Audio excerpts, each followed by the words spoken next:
Hello everyone, and welcome back to Bombchu. I'm Chris. And I'm Austin.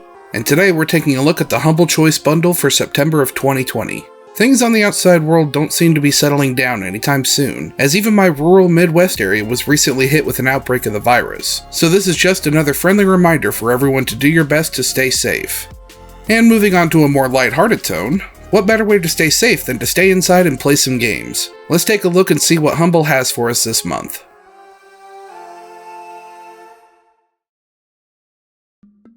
This month's sneak peek is for a game called Carto, a puzzle game where you rearrange maps. You know, like a cartographer. You start off with one square of the map, which you can freely walk around on.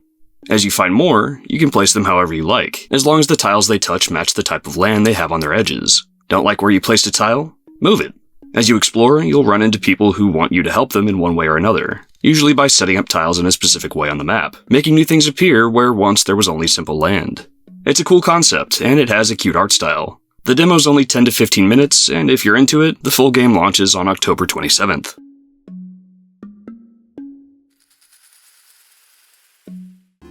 This month's Humble original is Alt 254, a minimalist adventure game from developer Rename Studio.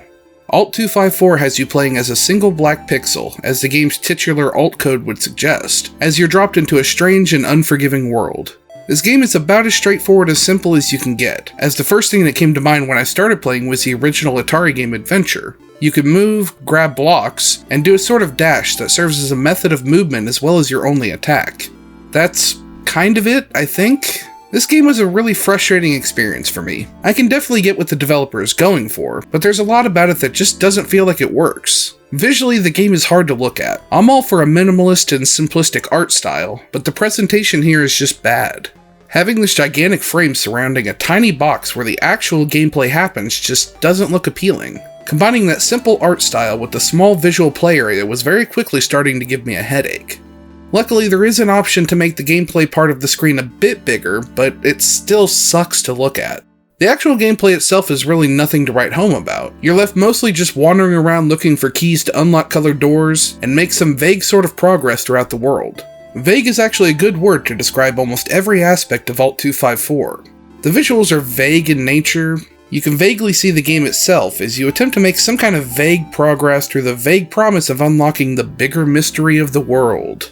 Personally, the concept of this game just didn't vibe with me, and I'd rather dust off the old Atari and just play Adventure. However, if you can appreciate a more conceptual and simple game experience, you might find yourself a bit more attached to Alt 254 than I was.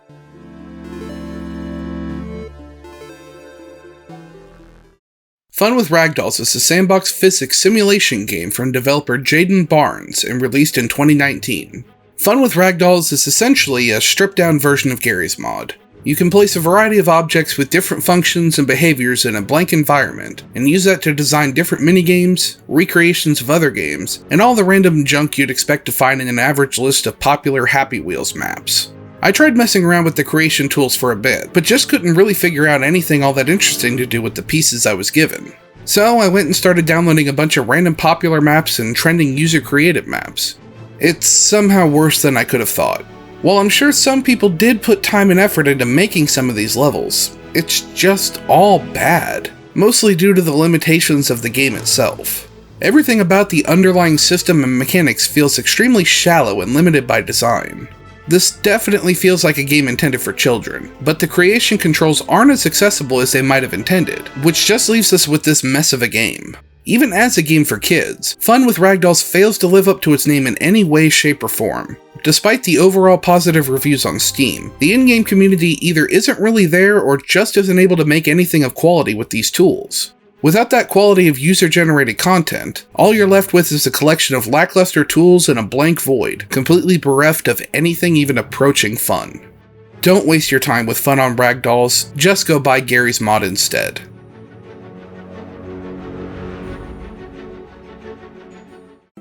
Evoland Legendary Edition is Evoland 1 and 2 together in one package. Evoland 1 is a short, humorous nostalgia trip through the history of game features and mechanics. You'll be opening chests to unlock presentation upgrades, like sound effects, music, and color graphics, as well as functional upgrades, like, the ability to move left. The game shifts from 2D to 3D, as well as between action and turn-based combat. It's not a very deep game, but there are some laughs to be had, especially when you unlock some upgrades that are, well, not really upgrades. It's also pretty easy, especially once you unlock your health bar. Despite only being 3 to 4 hours, it does start to overstay its welcome after a bit. Evoland 2 brings in major improvements and feels more like a proper game instead of a funny idea. Rather than unlocking features and mechanics from chests, there's a proper storyline this time, and the gameplay and presentation changes are driven by where you are and when you are. Yes, you can travel backward and forward through time, changing the layout of the land, but also changing the graphics to match older or newer game systems. Gameplay also varies frequently, with each area having gameplay based on different games, going anywhere from the expected Legend of Zelda to things like Bomberman.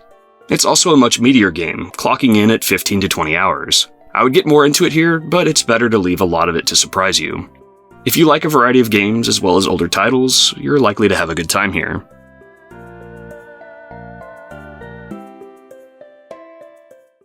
The Shapeshifting Detective is a murder mystery FMV game from developer Deveki Studios and Wales Interactive, and was released in 2018.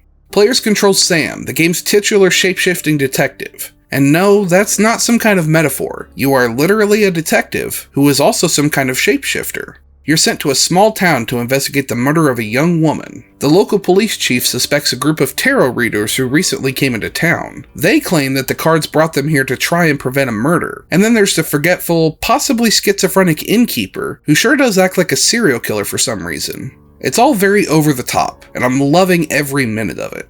Sure, the whole thing is pretty cheesy, and some of the acting isn't necessarily good, but it's exactly what an FMV game should be in my mind. And once you get past the kooky setup, the writing is actually solid, and it does a lot to draw you into this murder mystery.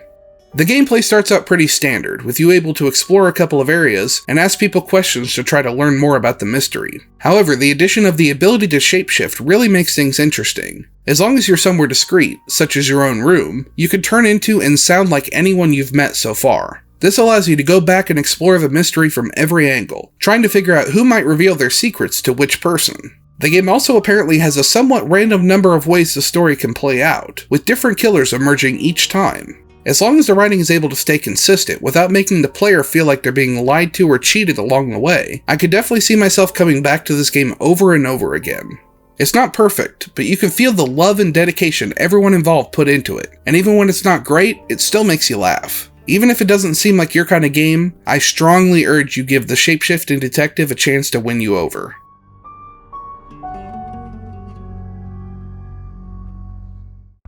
Vampire the Masquerade, Coteries of New York is a visual novel developed by Draw Distance and released in 2019.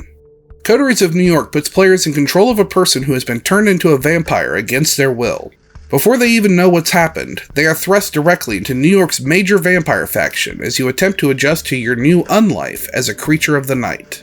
Gameplay is mostly what you'd expect from a visual novel, so at its core there's a lot of reading with the occasional dialogue option. I was actually pleasantly surprised at the amount of dialogue options I've seen so far in the game, with some actually having real consequences. At one point, maybe 15 minutes in, I decided to go for a bold option during a dire circumstance, and it actually got me killed and led to a game over. Playing through the intro a second time does show that most of the dialogue options are more about the flavor of the text, rather than drastically different outcomes, but there's still a bigger variety and more impactful decisions than the standard visual novel. At the beginning of the game, you'll be able to choose from one of 3 character types. Each character has a slightly different dialogue to match their backstory, and it helps to make you connect with the main character just a little bit. Your choice of background will also affect what powers and abilities you have access to as a vampire. The one I chose seemed to have an affinity for mind control, while another has more physical abilities like enhanced speed and strength. While none of the gameplay elements by themselves seem like they'd be all that impactful on the story or experience, it's all the little touches and nuances working together that really helps to elevate the story and the experience as a whole. The story and setting, at least so far, has already dug its hooks into me and has me wanting more. I've always been fascinated with the vampire mythos, and Vampire the Masquerade has this kind of goofy charm and elegance that has always caught my interest. The characters seem well written so far, and there hasn't been anything too cringy or poorly written, at least not bad enough to make me want to stop playing. Overall, I was pleasantly surprised by Coteries of New York. It usually takes a lot for me to really get into a visual novel, but this one had me interested almost immediately. Even if you're usually not a fan of visual novels, Coteries of New York does a good job of convincing you to invite it in, and once those teeth are sunk in, you'll be left wanting more.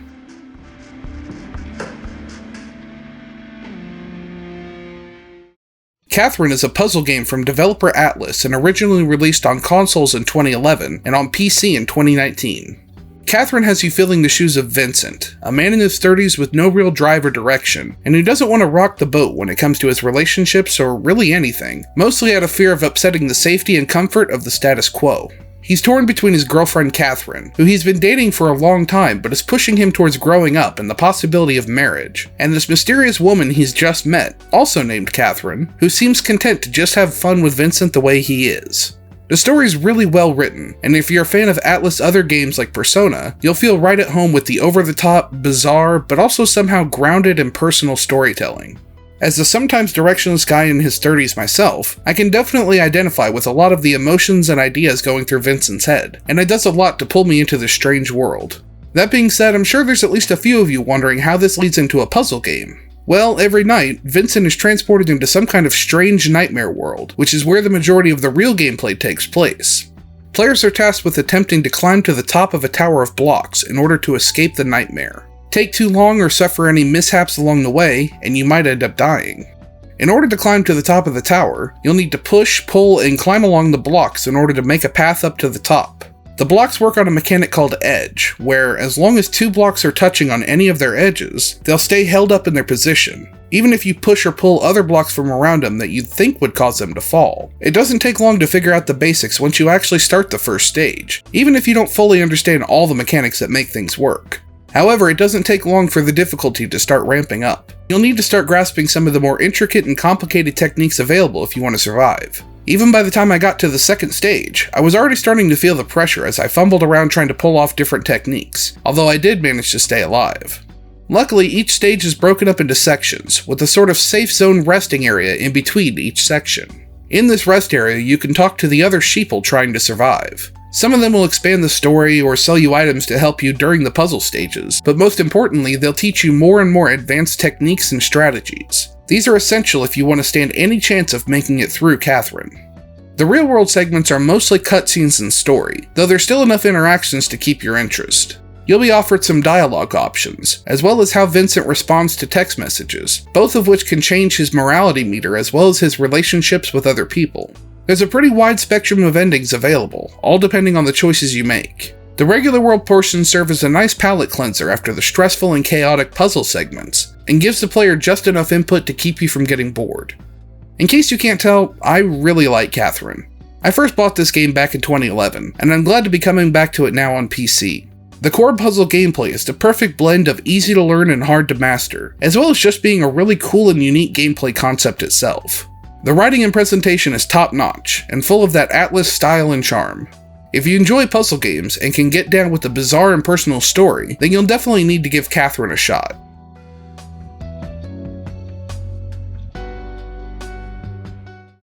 The Occupation is a narrative-driven stealth game from developer White Paper Games and released in March of last year. The game takes place in an alternate timeline 1980s UK, where a terrorist bombing has threatened to push a controversial bit of legislation called the Union Act into becoming law. After a brief intro sequence that helps introduce a few mechanics and set the stage for what's to come, you take control of an investigative reporter. You've been asked to try and prove the innocence of the man blamed for the explosion, as well as potentially expose a government-led conspiracy. Gameplay is mostly focused on stealth, as you'll need to sneak around the different buildings and areas of each stage in order to find whatever information you can. If you're in the right place at the right time, you might overhear someone talking about where they hide their computer password, or notice the shift change in the guards. Luckily, any information that can be useful is automatically stored and organized in your notes, so you can reference all of it anytime without having to remember everything. You're going to need all the help you can get, because time in the Occupation is a major factor. The game plays out in real time over the course of about 4 hours. If you want to get to the bottom of what's going on, you'll need to pay careful attention to the passage of time. Get caught by the guards too many times, and your punishment will be a loss in time. It's a really cool idea, even though it does make everything really stressful. However, where the game really loses a lot of points is the way you interact with everything. Trying to figure out what you can and can't interact with in the environment is one of the most difficult parts of the game. You can interact with a lot of things, and most of it's completely useless. There's also a lot of stuff that you can't interact with at all, for seemingly no reason. Also, I found myself getting stuck in really arbitrary ways quite a lot. Some of the sequences require a precise order of actions to be completed, but not in a puzzle kind of way or anything like that. Even mundane things like getting up from your desk might require you to grab this specific piece of paper, put it away in this specific folder, and then you'll be given the option to stand up. The game needlessly complicates menial tasks in a way that left me incredibly frustrated, especially considering how promising the rest of the game is. The idea of sneaking around and investigating this conspiracy in real time is incredibly cool. Once you start to get into the flow of the game, it starts to get better, but there's always these constant little annoyances all around that keep me from being able to really get into a groove and enjoy the experience. I love the setting and atmosphere of the occupation, and the actual stealth and investigative gameplay are a lot of fun in concept, but there's enough small problems that are keeping me from being fully invested at the moment. I'm going to keep trying with the occupation and hope that things eventually smooth out, because I really want to like this game. While the gameplay does stumble a bit, the concept and story of the occupation is just too intriguing to pass up, so I definitely recommend giving it a chance.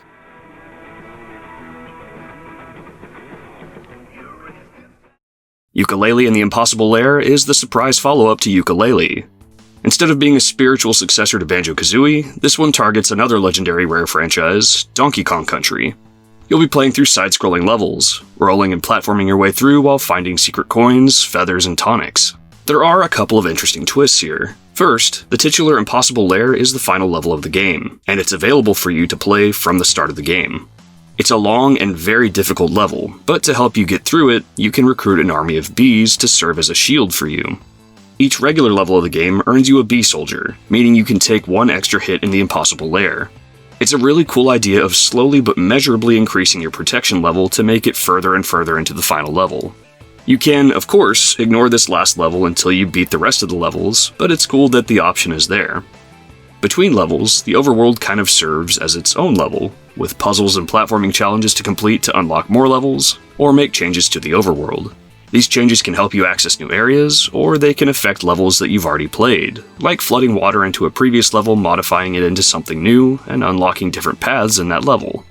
Also, the music here is fantastic, and I could listen to it all day. This one will definitely scratch the itch if you've been waiting for a sequel to Tropical Freeze.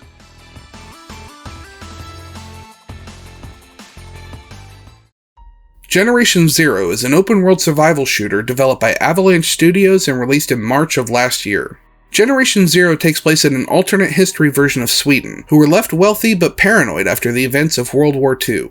Fearing another invasion, all of their money was spent on preparing the population for the next war, which apparently led to them developing killer robots that are now let loose upon the country. The story is mostly environmental storytelling, as the actual main story for your character is rather undefined. You've been stuck outside the country for a while, and in the process of coming back, your boat is apparently struck by missiles, and you're trying to survive and find out why. Gameplay is pretty basic survival shooter stuff, hiding from enemies, looting supplies, and crafting different clothing and weapons. After having such a promising setup and great visual design, it's disappointing to see that everything else about Generation Zero is so generic.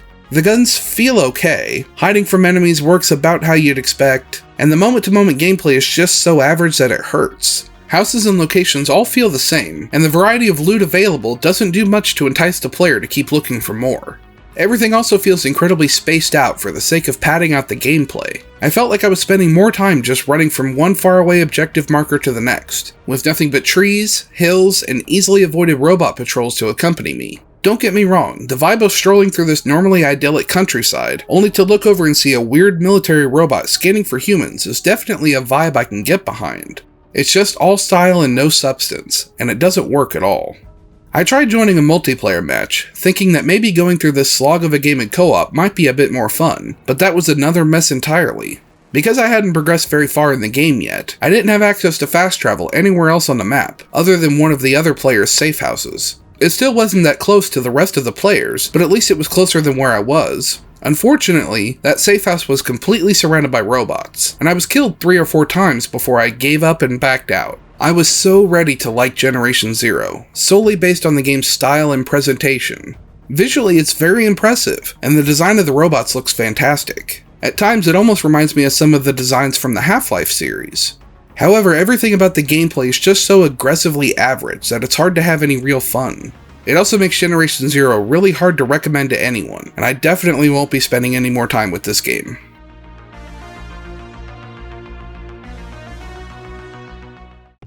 Lethal League Blaze is... oh look, I'm dead. Sorry, let me try that again. Lethal League Blaze is a game about whacking balls at people and killing them. Things start off pretty easy. Someone whacks the ball and it's not moving too fast, but things go from 0 to 100 in no time.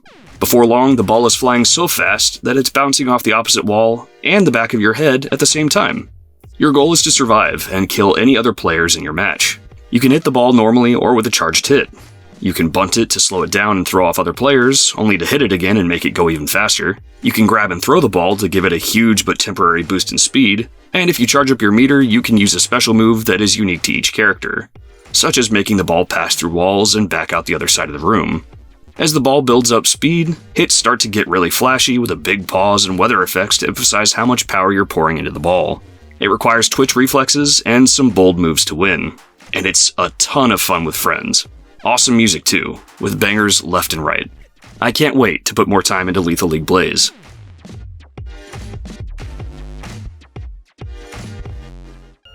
Strange Brigade is a co-op zombie shooter from the makers of the Sniper Elite series. Choose your character and guns, and head out in campaign, horde, or take on one of the score attack challenges. Your team is dropped into an exotic location, tasked with finding treasure, which is usually guarded by various forms of zombies and other creatures. You can shoot them, kick them, stomp them, grenade them, and steal their soul energy to charge up your special ability, which will often strike somewhere you aren't really aiming at. The base guns don't feel very strong, but they can be upgraded. You can also find better guns in chests, which will often cost gold to open. However, these guns don't have refillable ammo, so once you're out, that gun is gone. It's okay. Gunplay isn't amazing. There are some optional puzzles scattered around. Many times, me and my friends found ourselves looping back to an area we'd already been to, and were confused on where to go. If you're desperate for a zombie shooter to play with your friends, there are much better ones out there, but it's worth a shot if you and your friends all have Humble Choice anyway already.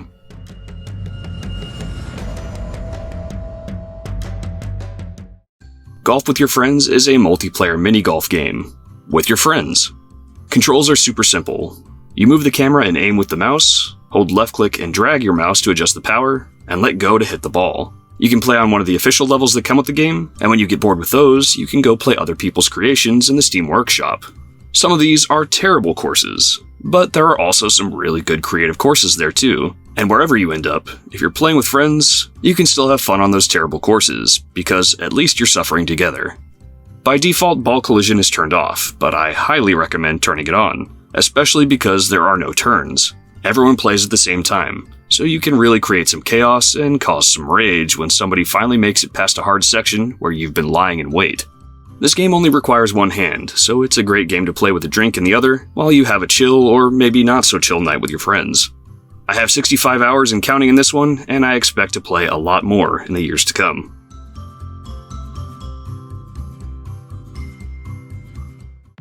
Forager is a 2D top-down mixture of a lot of different games, including crafting, base building, farming, exploration, action combat, and more. A lot of these elements don't usually mesh well with me, but this is a game that I 100% completed 2 days after I got it. It takes elements I like action, combat, and exploration, and encourages me to craft permanent gear upgrades so I can fight better. Those combat upgrades also make getting materials easier, so crafting becomes less of a chore. Base building and management is made less tedious with things that help you automate chores, like this artifact I found that automatically harvests fish traps for me. I now never run out of food. There are also level ups, and with that, skills to obtain from a skill board. There are lots of interesting skills to grab, and it's easy to have the next couple of skills you want in mind at any given time. You start off on a single square island, but once you start crafting money, you'll be able to buy more islands to explore. Will the next island have a treasure chest, or maybe a dungeon to explore? Perhaps a one-off puzzle? Before long, you'll be finding new biomes and tons of cool gear. There seems to be something in here for everyone, as long as you're okay with 2D games. And with the way all the gameplay systems feed into each other, it makes it a lot easier to enjoy the pieces you might not otherwise have fun with in isolation. I was waiting for the upcoming multiplayer update to drop before replaying, but after playing again for this review, it's hard not to keep going.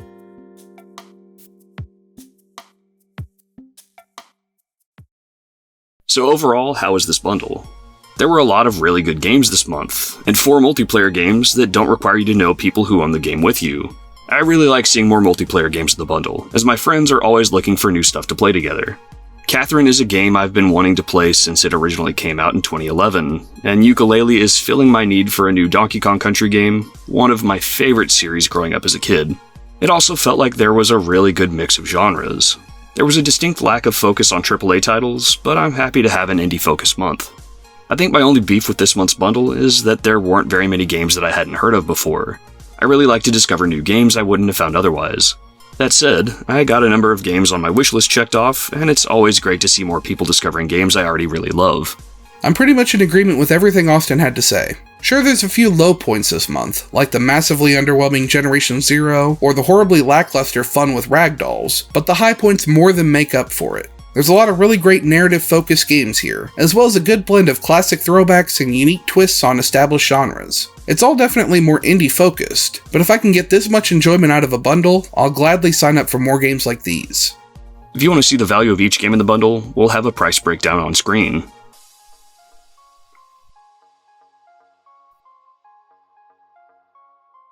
Just like last month, if you're on the Classic or Premium plan, you get all 12 games, so you don't have to pick what to drop. I kinda hope this sticks around long term. Did you know that about half of our views come from people who aren't subscribed to the channel? That's a lot better than a couple of months ago, but if you aren't subscribed and you get some value from these reviews each month, consider subscribing. It's free and it really helps us out. Clicking like on the video if you enjoyed it also helps a lot. Finally, this month we'd like to give an extra big thank you to Michael Slater for being our top patron for so long, and to all of our patrons over on Patreon. Your support really means the world to us. Thank you so much for watching, and we'll see you all next time.